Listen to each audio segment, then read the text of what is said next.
여러분 안녕하세요. 인공지능 수업을 시작하도록 하겠습니다.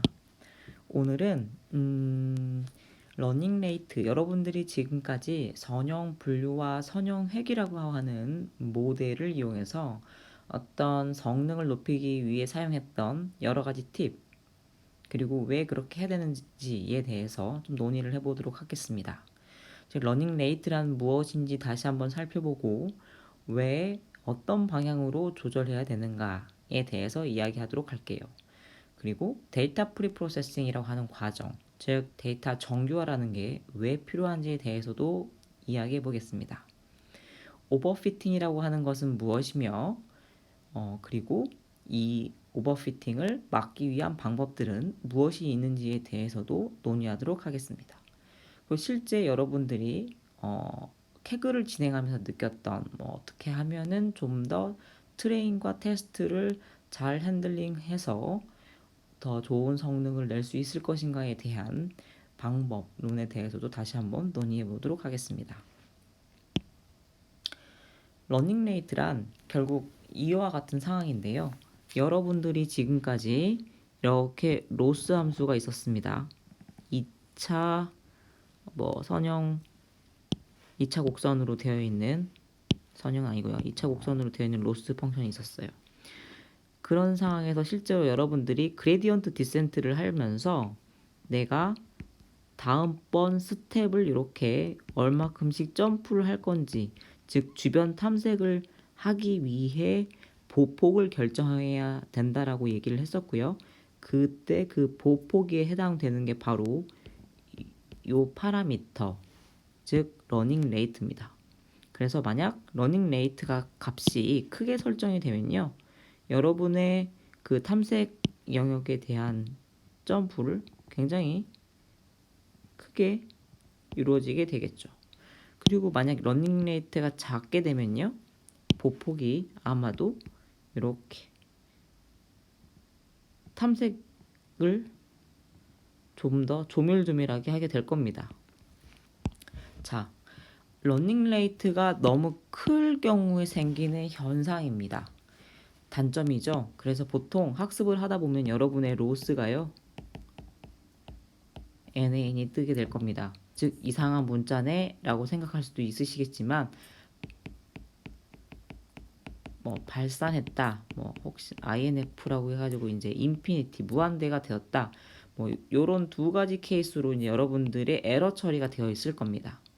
왜 러닝 레이트가 크면 이와 같이 오버슈팅이라고 하는 현상이 발생하느냐?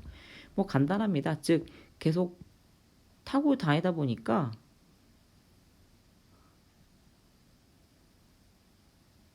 우연찮게 이제 이렇게 발산을 하게 되는 거죠. 가운데로 수렴을 할 수 있는 방향이 아니라 밖으로 빠져나가는 스텝이 만들어지게 된 겁니다. 러닝 레이트가 너무 작게 설정되었을 경우에는요, 이런 단점이 있습니다. 너무 시간이 오래 걸리죠. 어떤 말이죠? 예를 들어서 교수님이 아까 이쪽에서 보였던 것처럼 이 정도 적당한 스텝이면 예를 들어서 이터레이션 한 100번 만에 수렴할 거를 너무 작은가, 이게 러닝 레이트 값을 0.1이라고 설정했을 때였는데 이쪽 러닝 레이트를 교수님이 0.00001이라고 선언을 했어요. 너무 작은 거죠. 도달하는데 시간이 엄청 걸립니다. 이래서요, 우리는 적절한 러닝 레이트를 찾는 게 실험적으로 필요합니다. 네, 특별한 방법이 있지는 않아요. 실험적으로 접근을 해서 가장 적절한 녀석을 찾는 게 가장 중요합니다. 하지만 빠른 수렴을 위해서 러닝 레이트를 크게 가져가는 것은 올바른 방법은 아닙니다. 그래서 왜냐면 내가 원하는 방향, 즉 최대한 작은 위치로 수렴을 해야 되는데요. 때로는요, 스텝에 의해서 계속 이렇게 핑퐁되는 수가 있어요. 이렇게 내려오다가 이렇게 핑퐁되는 경우 수는 결국 여기에 도착하지 못하고 내가 설정한 러닝 레이트는 최소값이 이렇게 이게 코스트잖아요. 코스트가 항상 이 정도 유지하는 W 값을 찾게 되는 겁니다. 그래서 러닝 레이트를 보통 학습이 되어가는 중간중간에 이제 스케줄링을 통해서 감소를 시켜요. 즉 러닝 레이트가 처음에는 0.1이었다가 다음에는 0.01이었다가 다음은 0.01이었다가 이런 식으로 뭐 이렇게 값을 변화시키기도 하고요. 시간 혹은 이터레이션에 따라 실제로 러닝 레이트 값의 변화입니다. 또 다른 스케줄러는요, 뭐 이런 식으로 스케줄링을 하기도 합니다.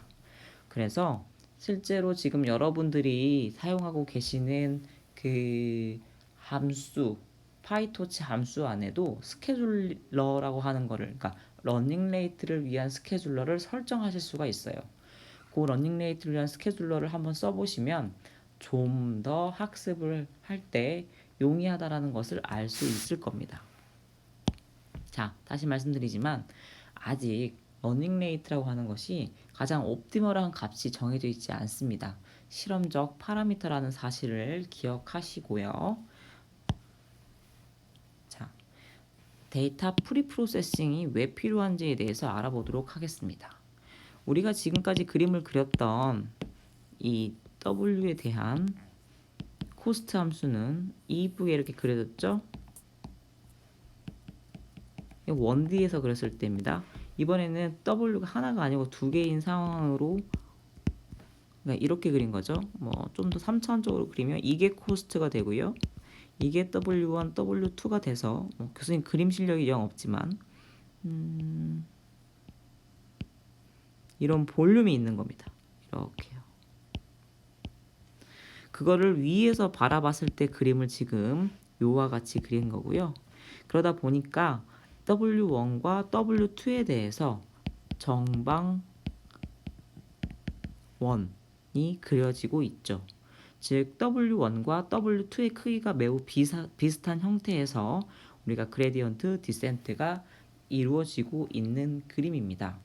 이게 가장 사실은 그 SGD와 같은 최적화 알고리즘을 사용할 때 영역을 탐색하는 데 있어서 가장 적절한 방법입니다. 근데요, 여러분들의 데이터가요, x1, x2가 이렇게 주어졌습니다. 근데 보시면 스케일이 다릅니다. y는 답이니까요. 클래스 뭐 00, 11, 2라고 보면 되는데 주어진 데이터 x1에 대한 특성, attribute 특징이라고 하는 게 x2 특징과 기본적으로 표현하는 값의 레인지가 너무 차이가 나다 보니까요. 이걸 맞추기 위해서 W1과 W2가 근본적으로 스케일 차이가 나게 됩니다. W2가 크니까 W2가 아무래도 레인지가 작고 W1이 X 값이 작다 보니까 상대적으로 움직이는 범위 레인지가 크죠. 그래서 여러분 그림을 그려보게 되면 이렇게 정방원이 아니라 찌그러진 원, 비정방원으로 구성되어진 탐색 영역이 만들어지게 됩니다. 이렇게 되다 보니까요. 단점이 있습니다. 최적화 문제를 풀기 위한 그레디언트 디센트 같은 문제를 적용했을 때 이와 같이 지금 한쪽 방향으로 많이 탐색을 훨씬 더 점프를 많이 해서 좀 더 진동하거나 오버슈팅까지는 아니지만 이런 현상을 진동하게 되는데요. 좀 더 조밀조밀한 영역을 탐색할 수 없게 되는 겁니다. 왜냐하면 우리가 설정해 놓은 러닝 레이트는 W1과 W2에 서로 다르게 적용할 수 있는 게 아니라 모든 가중치에 동일하게 적용이 되다 보니까 이 W1은 W2에 비해서 값이 크니까 어떻게 하게 되겠어요? 곱해지는 값에 대해서 좀 더 많은 영향력을 받게 되겠죠. 그래서 우리는 이와 같은 형태를 이렇게 정규화라는 과정을 통해서 변형시켜 줘야 됩니다. 가장 나이브하고 가장 보편적으로 사용되어지는 방법론은 제로 센트로이드 노멀라이즈 방법이라고 불리워지는데요. 지금 보시면 데이터 오리지널 데이터의 분포가 센터에 모여 있지 않습니다. 이러한 녀석을 이렇게 평균값이 좌표계의 원점에 오도록 이동시킵니다. 그리고 나서요, 좌표계 각 축의 방향에 미치는 영향력의 스케일이 서로 다른 것을 동일한 크기로 맞추는 과정을 거칩니다. 그게 바로 노멀라이즈드 데이터라고 하죠. 최종적으로 만들어진 데이터는요, 평균값이 원점에 있고 각 좌표계의 스케일이 동일한 데이터가 만들어지게 되죠. 보통 일반적으로 우리에게 주어지는 대부분의 데이터들은요, 이렇게 정교화되어 있지 않는 데이터들입니다. 그래서 우리는 이런 데이터를 받았을 때 이와 같은 데이터로 정교화하는 과정을 거쳐서 좀 더 이렇게 안정적으로, 그리고 조밀조밀 오밀오밀하게 탐색을 잘 하면서 수렴할 수 있는 값을 찾아 나갈 수 있도록 도와주어야 됩니다. 자, 러닝레이트가 무엇인지, 러닝레이트를 어떻게 조절해야 되는지를 방금 앞에서 배웠고요. 그 다음 데이터 프리프로세싱이라는 것이 데이터의 정규화 과정을 이야기한다. 그리고 왜 중요한지에 대해서, 왜 필요한지에 대해서 이야기해 보았습니다. 다음으로 또 중요한 개념은요, 오버피팅이라고 하는 개념입니다. 오버피팅이란 무엇이냐? 자, 바로 이런 개념이라고 보시면 됩니다. 여러분들 케글 문제를 풀 때 데이터 기억하시나요? 데이터는요, 트레인이라고 하는 녀석이 있었고요, 테스트라고 하는 녀석이 있었습니다. 여러분의 모델을 학습할 때는 트레인 데이터만 사용을 했고요, 여러분은 정답을 알 수 없는 테스트 데이터를 가지고서 실제로 모델이 얼마나 테스트 데이터에 대한 성능을 보이고 있는지를 검사했었습니다. 자, 모델이요, 주어진 데이터에 대해서만 잘 표현하려고 하는 방향성을 오버피팅이라고 합니다. 자, 이게 학습 데이터라고 볼게요. 학습 데이터의 정확도만 보면 사실요, 이 오버피팅 모델이 아주 마이너스와 플러스를 정확하게 분류하고 있기 때문에 100%의 정확도를 보입니다. 이와 같은 상황이 발생하게 된다면 지금 이와 같은 그 잘못 오분류된 데이터들이 있기 때문에 성능이 예를 들어서 80% 정도로 낮아질 수 있겠죠. 근데 교수님, 위에 왼쪽에 있는 모델이 좀 더 좋은 모델이고 오른쪽에 있는 모델이 오버피팅 모델이라고 하는데요, 왜 그럴까요? 테스트 데이터는요, 그러니까 우리의 모델은 항상 학습 데이터에서만 성능이 좋은 게 아니라 테스트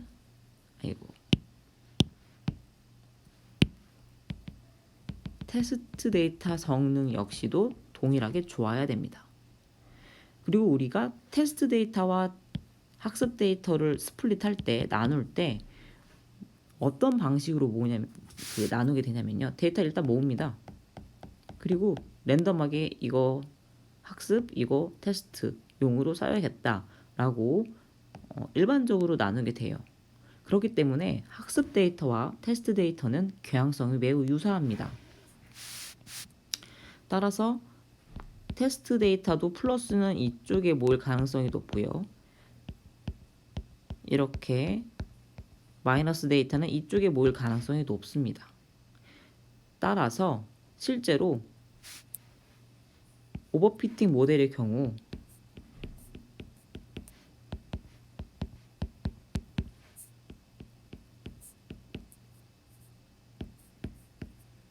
이렇게 오버피팅 모델의 경우 오히려 과도하게 학습 데이터만 잘 분류하려고 표현을 하다 보니 전체적인 경향성을 잃어버리고 이렇게 테스트 데이터에 대해서는 O 분류를 더 많이 보이게 되는 경우들이 많이 발생합니다. 자, 이렇게 학습 데이터에서만 성능이 좋고 학습 데이터에 대해서만 성능이 좋고 테스트 데이터에 대해서 성능이 좋지 않은 상황을 바로 모델이 오버피팅 되었다라고 이야기하는 겁니다. 자, 교수님 그러면 어떻게 해야 되는 거예요? 어떻게 오버피팅이 됐다는 걸 알 수 있어요? 다시 정리하자면 분명히 여러분이 학습하면서 중간중간에 여러분의 모델을 잘 학습되고 있는지 정확도를 찍어볼 겁니다. 학습 데이터에 대한 정확도죠. 학습 데이터에 대한 정확도는 높은데요. 최종적으로 테스트 데이터에 대한 성능이 나쁘다라고 하면 바로 모델이 오버피팅 되었다고 판단하시면 됩니다. 가장 이상적인 케이스는요, 여러분. 학습 데이터와 성능과 테스트 데이터의 성능이 거의 유사할 때입니다. 유사할 때. 즉, 이런 케이스가 학습 데이터와 테스트 데이터를 잘 나누어 두었고, 그리고 내 모델이 데이터의 경향성을 잘 표현을 했기 때문에 성능이 유사하게 나왔다. 즉, 나의 모델은 잘 학습되었고 좋은 모델이다라고 판단을 하게 되는 겁니다. 자, 그러면 어떻게 하면 우리의 학습 과정에서 오버피팅을 좀 더 줄일 수 있을까요? 오버피팅을 줄일 수 있는 3가지 방법에 대해서 일반적으로 얘기를 할 때 이렇게 얘기를 합니다. 학습 데이터를 많이 모으면 됩니다, 여러분. 학습 데이터가 많으면 많을수록 나의 모델은 사실 몇몇 오류 상황을 잘 맞추려고 하기보다 데이터의 분포, 디스트리뷰션, 여러분들이 확률 시간에 배웠던 데이터의 경향성이라는 것을 더 잘 표현하기 위해 노력합니다. 혹은 이 피처라고 하는 게 결국 여러분에게 주어지는 데이터 x1, x2, x3 이런 것들인데요. 이 피처를 분석해서 리던던트한 피처, 즉 의미 없는 혹은 정답을 내는데 불필요한 피처들을 줄이는 게 가장 좋습니다. 어렵죠. 실제로 데이터 분석하는 데이터 엔지니어링 하시는 분들은 이 데이터를 잘 분석을 해서 x1과 x2의 상관관계가 더 높고 x1과 x5의 상관관계가 없고 이런 유의미한 특성을 이용해서 좀 더 프리프로세싱을 진행하시곤 합니다. 이런 프리프로세싱은 다시 수업 뒷부분에서 논의할 시간을 내서 한번 논의해 보도록 할게요. 자, 3번째 좀 중요하고 어려운 개념일 수 있는데요. 레귤러라이제이션이라는 개념입니다. 보통 이제 이런 개념도 정규화라고 얘기를 해요. 무슨 말이냐? 자, 밑에는요, 로스 펑션이 있어요. 여러분이 일반적으로 알고 있던 그 로스입니다. 근데 그 뒤에 요와 같이 텀을 붙여서 레귤러라이제이션 시켰다라고 하는 식입니다. 자, 볼게요. 방향성은 그렇습니다. 우리가 학습을 할 때 W가 너무 커지지 않는 방향으로 설계되기를 원하는 겁니다. W가 너무 크게 설계가 될 경우에 오버피팅이 될 가능성이 높게 되는데요.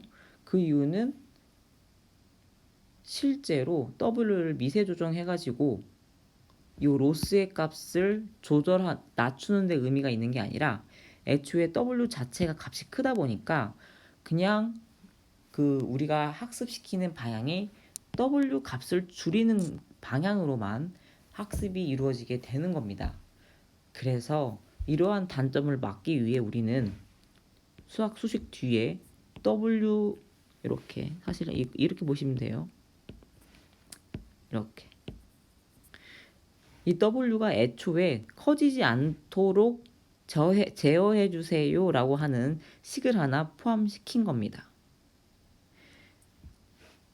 이렇게 학습을 하던 방향에서 W가 점점 커지는 방향으로 학습이 진행되면 이 레귤러라이제이션 점점 값이 커지면서 전체 로스를 줄이려고 하다 보니 W가 작은 방향으로 다시 진정이 되겠죠. 네, 그렇습니다. 조심하셔야 될 거는 W 자체가 커지지 않도록 하는 요 정규와 텀을 넣음으로써 우리가 오버피팅을 피한다라는 겁니다. 앞에 붙어 있는 요 감마는요. 어느 정도 레귤러라이제이션을 우리가 허용할 건지에 대한 파라미터입니다. 이 정규화를 적게 반영하고 싶으면 뭐 0.001, 크게 반영하고 싶으면 0.1 이런 식으로 우리가 선택적으로 사용을 하시면 돼요. 자, 오버피팅을 막을 수 있는 방법 세 가지를 우린 얘기를 했습니다. 학습 데이터를 더 많이 모은다, 혹은 피처의 개수를 줄인다, 혹은 레귤러라이제이션 정규화를 사용한다. 로스의 정규화가 가장 손쉽고 가장 수학적이고 가장 나이스하게 문제를 해결할 수 있는 방법에 해당됩니다. 자, 성능 평가라고 하는 부분을 다시 한번 리뷰 혹은 정리 한번 해볼게요.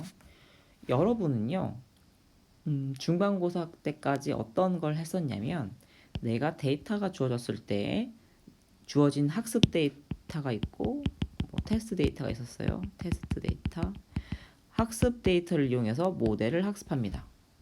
그래서 학습된 모델에 테스트 데이터를 넣어서 해당 데이터의 값을 분류하거나, 그러니까 클래스 번호를 맞추거나 값 자체를 리그레션해서 추정하거나 하는 과정을 거쳤습니다. 그리고 나서 이 테스트에 추정된 값이 실제 정답에 얼마나 가까운지를 평가를 했었죠. 자, 그 평가의 핵심은 이겁니다. 학습된 파라미터 W와 B를 사용해야 됩니다. 즉, 우리의 ML 모델이라고 하는 건요, 학습 과정을 통해서 W와 B를 구하는 과정입니다. 그렇죠? 그리고 이 평가하는 과정에서는 반드시 본 적이 없는 데이터가 사용이 되어야 됩니다. unseen 데이터란 뜻은 무엇이냐? 내가 학습 데이터로 사용한 적이 없는 데이터여야 한다라는 겁니다. 네, 그래서 바로 우리는 학습 데이터와 테스트 데이터를 테스터 CVS인가요? CSV인가요? 헷갈리네요. CSV네요. CSV 파일을 만들어 놓고 요 녀석으로 모델을 학습을 하고 요 녀석으로 테스트를 했던 겁니다. 두 학습 데이터와 테스트 데이터는 절대 겹치는 데이터가 존재하면 안 됩니다.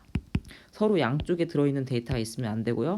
반드시 테스트는 본 적이 없는, 학습에서 사용한 적이 없는 데이터로 구성이 되어 있어야 합니다. 그래야 우리의 데이터를 올바르게 학습하고 올바르게 테스트할 수 있게 됩니다. 자, 만약에요, 트레이닝 과정에서, 그러니까 우리에게 셋이 주어졌는데 학습 데이터와 테스트 데이터를 나누지 않고 이렇게 모든 데이터를 학습용 데이터로 사용한 다음에 이 데이터를 가지고 다시 평가를 하게 되면 우리의 모델이 참 똑똑해요. 영리합니다. 왜 영리하냐? 그냥 아까 오버피팅이라는 과정을 통해서 이렇게 이해하는 게 아니라 그냥 답을 외워버려요. 네, 진짜로 답을 외워버립니다. 그래서 그냥 무조건 100% 정확도를 내주죠. 우리가 원하는 과정이 아닙니다. 우리는 우리 데이터를 이해하고 분석해서 또 다른 상황, 이와 같은 유사한 상황이 발생했을 때에도 우리의 모델이 올바른 예측을 해주기 바라는 거죠. 그래서 다음과 같이 학습과 테스트 셋을 나눠서 구분해야 됩니다. 데이터가 이렇게 주어져 있을 때요, 서로 겹치지 않게 디스조인트하게만 나누면 됩니다. 트레이닝 테스트 혹은요 이렇게 해도 돼요. 얘 트레이닝, 색깔 칠해져 있는 게 트레이닝, 나머지 테스트, 이런 식으로 구축하셔도 됩니다. 기억하셔야 될 건 디스조인트하게 만들어야 된다는 것이 핵심입니다. 자, 지금까지는 여러분이 트레인과 테스트에 대해서만 논의가 됐었어요. 밸리데이션이라 하는 거에 대해서는 교수님이 언급한 적도 없었고 실제 여러분이 코딩 가운데 프로그래밍 하면서 사용한 적은 없었습니다. 하지만 여러분, 자, 이젠 우리가 학습하는 과정에서 내 모델을 평가하고 싶어요. 내 모델이 잘 학습되고 있는지 중간중간에 내 모델을 평가하고 싶다. 근데 이 평가가 의미 있는 평가이고 싶은 거예요. 교수님, 그냥 학습 데이터 있으니까 중간중간에 학습 데이터를 가지고 평가해서 내 모델이 잘 학습되고 있는지 보면 되잖아요. 왜? 테스트는 어차피 정답이 주어지지 않아서 우리가 볼 수 없으니까요. 근데 그렇게 하게 되면 어떤 문제가 생긴다? 내 모델이 실제로 답을 외워버려서 나를 속일 수 있다. 그래서 내가 결국 테스트를 했을 때 속임을 당해서 다시 한번 내 학습하는 수고를 거쳐야 될 수도 있다. 그럼 이런 문제는 어떻게 해결할 수 있죠? 네, 이렇게 해결하면 됩니다. 트레인 데이터가 주어졌을 때요. 또 트레인도 디스조인트하게 트레이닝과 밸리데이션으로 나눕니다. 그래서 트레인 데이터로만 학습을 하고 중간중간에 트레인 데이터에 대한 평가는 밸리데이션 데이터를 가지고 사용합니다.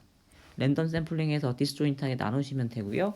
비율은 정답은 없지만 대략적으로 적절한 비율. 교수님 같은 경우에는 한 7대 3 정도 써서 하는 것 같아요. 8대 2 쓰셔도 괜찮습니다. 많이 쓰면 많이 쓸수록 좋겠지만 데이터가 많은 상황이 아니라면 요 정도도 충분하다라고 생각을 합니다. 자, 본 슬라이드에서의 핵심은요. 왜 밸리데이션이라고 하는 셋이 별도로 필요한가 였습니다. 밸리데이션 셋이 왜 필요하다고요? 네, 그렇죠. 내 모델을 학습할 때 중간중간에 내 모델이 잘 학습되고 있는지를 평가하고 싶을 때 사용하는 겁니다. 자, 오늘 배운 내용을 한번 요약해 볼게요. 러닝 레이트란 무엇인가? 그리고 러닝 레이트는 어떻게 컨트롤하는가에 대해서 이야기해 보았습니다. 데이터 프리프로세싱이라고 하는 과정이 왜 필요한가? 그리고 그 데이터 프리프로세싱의 대표적인 정규화는 어떻게 이루어지는가에 대해서 이야기해 보았습니다. 학습 과정에서 발생할 수 있는 오버피팅이라고 하는 개념이 무엇인지, 그리고 왜 오버피팅을 우리는 피하기 위해서 노력해야 되는지에 대한 이유를 배웠고요. 그리고 어떻게 피할 수 있는지에 대한 3가지 항목을 배웠습니다. 학습 데이터를 많이 모으는 거, 그리고 피처를 줄이는 거, 그리고 로스 식의 레귤러라이제이션 텀을 추가함으로써 우리가 원하는 방향으로 W를 핸들링하는 거. 그리고 내 모델의 이밸류에이션을 하기 위해서 데이터를 어떻게 나누어 사용해야 되는지에 대해서 배웠습니다. 가장 일반적으로는 트레이닝 데이터와 테스트 데이터를 잘 구성해야 된다는 것이고요. 학습 과정 중간마다 혹시 내 모델의 성능을 정확하게 측정하고 싶다면 트레이닝 데이터를 트레이닝과 밸리데이션으로 나눈 다음 그 밸리데이션 데이터를 가지고서 평가를 해야만 정확한 성능 평가를 할 수 있다라는 것을 여러분이 이번 시간을 통해서 살펴보았습니다. 이제 다음 시간부터는요. 뉴럴 네트워크의 기초를 시작해서 실제로 어떻게 우리가 인공신경망이라고 하는 딥 러닝이라고 하는 것이 태생하게 되는지에 대해서도 알아보도록 하겠습니다.